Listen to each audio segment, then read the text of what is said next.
Иногда нужно обойти весь мир, чтобы понять, что клад зарыт у твоего собственного дома. Пауло Коэльо.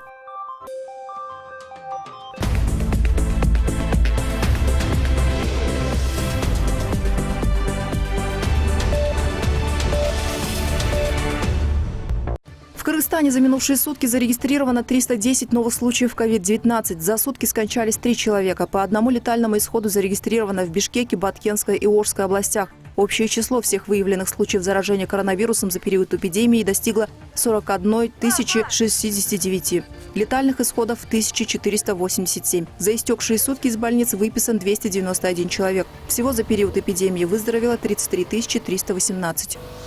Президент Сооронбай Жээнбеков посетил с рабочим визитом Баткенскую область, где ознакомился с рядом промышленных предприятий. В частности, с проектом строительства логистического центра по переработке и сортировке баткенского абрикоса и текстильной фабрики, которые обеспечат более 1000 человек рабочими местами.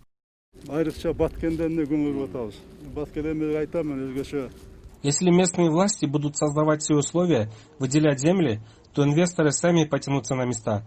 Таких предпринимателей мы должны ценить как золотой фонд нашей страны.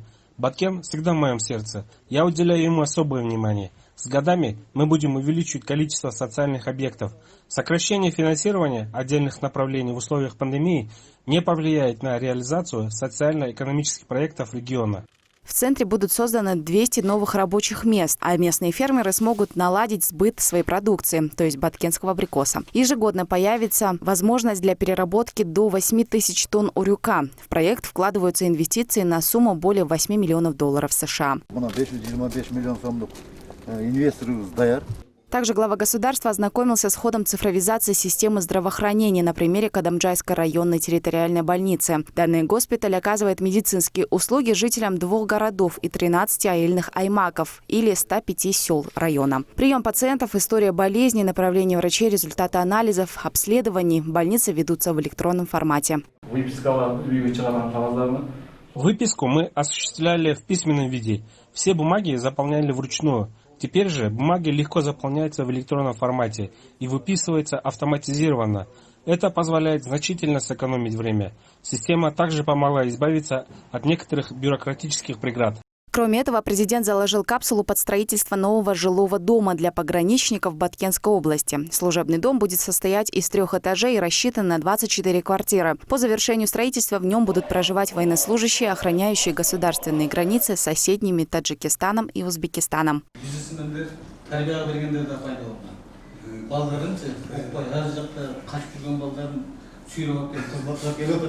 На этом рабочая поездка главы государства не завершилась. Сегодня он также посетил Джалалабадскую и Ошскую области.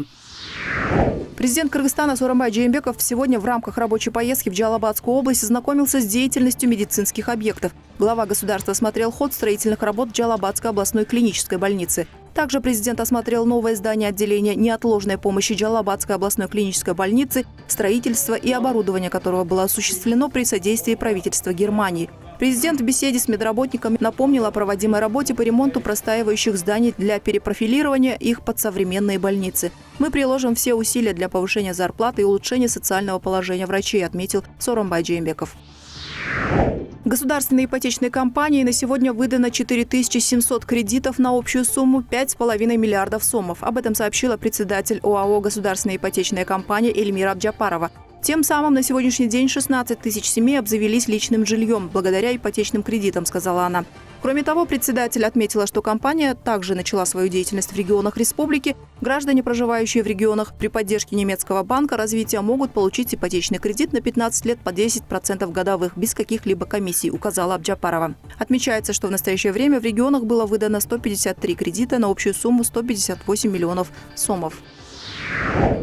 В связи с маловодьем Кыргызстан планирует импортировать 500 миллионов киловатт-часов электроэнергии из Казахстана. Этого количества должно хватить для успешного прохождения осенне-зимнего периода. Об этом заявил председатель национального энергохолдинга Айтмамат Назаров. По прогнозам, к октябрю 2020 года объем воды на Токтагульском водохранилище составит около 15 миллиардов кубометров, сказал Назаров. В прежние годы в это время он достигал 17-19 миллиардов кубометров. Также глава холдинга предупредил, что каждый руководитель районных электрических сетей будет нести личную ответственность за частые аварийные отключения, особенно в осенне-зимний период.